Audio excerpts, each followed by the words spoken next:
What if I told you about an empire that lasted for 1,000 years? Longer than the Romans, longer than the Ottomans, longer than any dynasty in Europe. An empire that mastered the brutal Sahara, built cities that stunned medieval travelers, and fielded armies of over 40,000 horsemen. And what if I told you, you've probably never heard of its name? This is the story of the Kanem-Bornu Empire. A story of survival, a story of betrayal, a story of comeback kings, and a legacy that is still alive. Sit back, because this one is one of history's most incredible stories. Welcome back to Untold Africa. Here we are reclaiming the narrative, one forgotten story at a time. If you are into epic history, you're in the right place.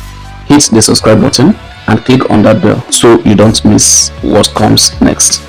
Now our story begins not with kings, not with gold, but with the land itself.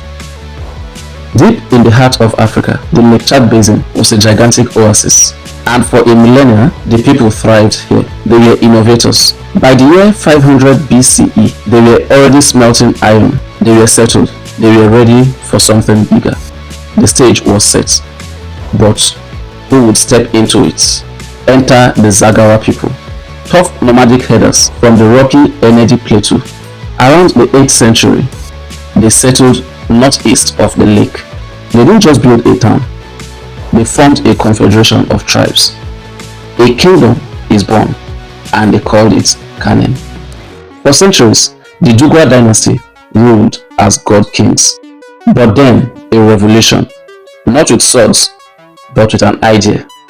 In the year 1068, a nobleman named Homei, who had converted to Islam, executes a stunning power play.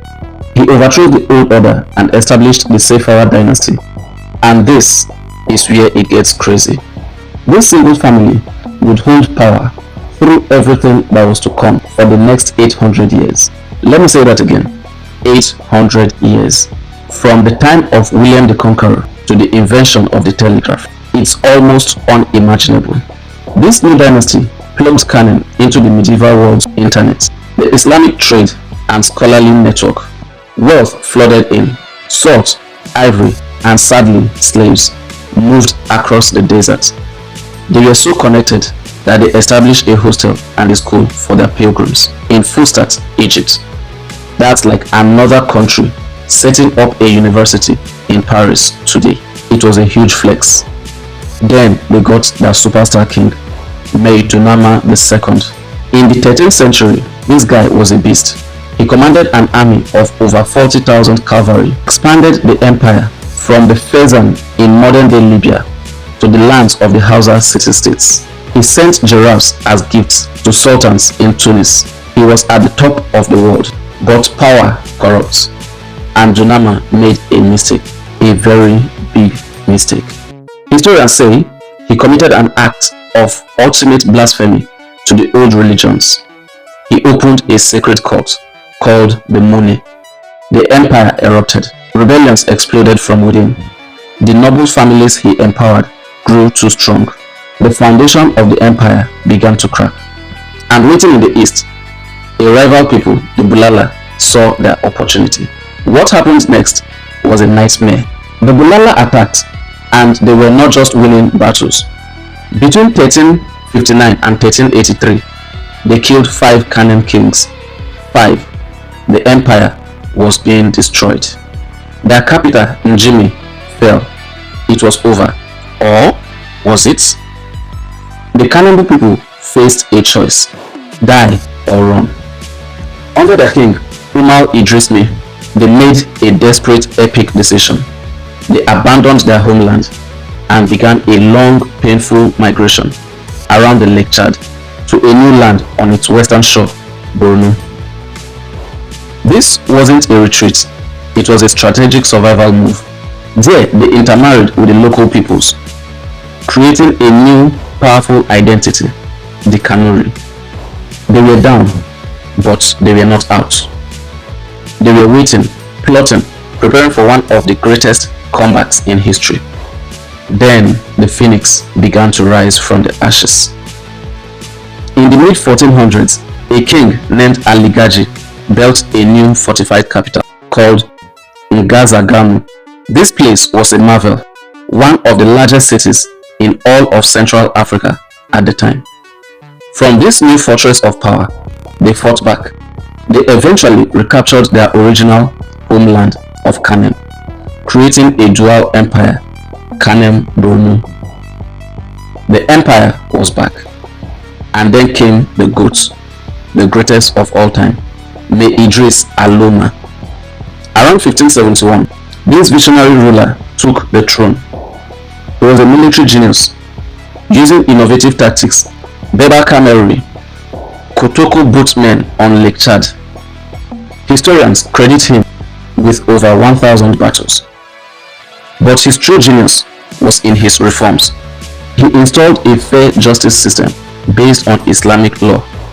He used educated slaves as administrators to keep the powerful nobles in check. He built infrastructure and made the empire so safe that a historian once wrote, "A lone woman clad in gold might walk with none to fear but God." His fame was so great that the mighty Ottoman Empire sent a 200-person ambassador party all the way to his court. He signed treaties that were landmarks of their age. This was the absolute peak of a centralized African civilization. After Alooma, the slow decline began, but the end, when it came, was dramatic. In early 19th century, a threat emerged from the west, the Fulani jihadists. In 1808, in a stunning defeat, they captured Nga and the ancient Sayfawa dynasty was broken. But the empire had one last hero, a scholar warrior named Muhammad Al-Amin Al-Kanemi, who rose up not from royal blood but from pure will. He rallied the people and fought back. In 1846, the last descendant of the 800-year dynasty was gone. A new dynasty, the Al-Kanemi's Shehu, took over, but the final blow came from a brutal Sudanese warlord named Rabi Az-Zubair. With modern rifles, then the European powers arrived and carved the remains. But a legacy that lasts 1,000 years does not just vanish. The current Shehu of Bornu, a direct descendant of Al-Kanemi, is still a major cultural and religious figure in northeastern Nigeria till this day. The Kanuri people, who number in millions, are renowned merchants and scholars, maintaining the language and traditions of the empire. And right now, archaeologists are in the desert, uncovering the lost capital of Njimi. They are finding evidence of its vast trade connections, glass beads from the Red Sea and Indian Ocean, and artifacts that prove the incredible reach and sophistication of this forgotten superpower. So, the next time someone tries to tell you that African history isn't deep or dramatic, you tell them about the empire that lasted a millennium. The empire of phoenixes and philosopher kings. That was the Kanem-Bornu Empire, Africa's forgotten superpower. If you learned something mind-blowing today, do the channel a big favor by hitting the like button. Share this video with a friend and subscribe to Untold Africa for more histories like this. Let us know in the comment section which legendary African civilization we should explore next. Until next time, keep seeking knowledge and thanks for watching.